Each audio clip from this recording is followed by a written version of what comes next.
I have a confession. The confession that I have ignored the young beggars on the street no less than a dozen times. And I believe that this is not my confession alone, but the confession of all of us. Just try to be honest. What do you often do when you spot a young beggars on the street?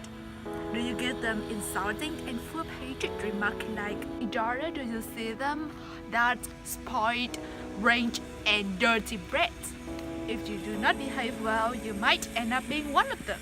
You dress so poorly. I cannot help crying. Oh, just take all the money here." Whether they are the first or of the second type, just let me tell you this bitter truth. The truth that both of that are harmful to the children. And before explaining why, I want you all to answer this question. What are the young beggars? Are they coming from poor family and just getting the money back to help the family? No.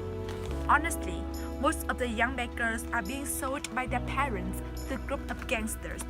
They exploit them. They force them to dress poorly, to go to the street, to kneel or lie everywhere possible, to take money back for them.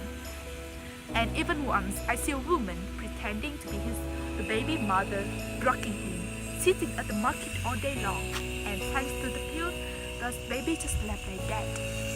All of that dirty truth are hidden away from us, and we are part of that culprit by blindly believing that they are still living well without help.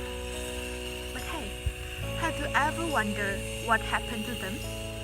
No food, no family, no home, and even no education.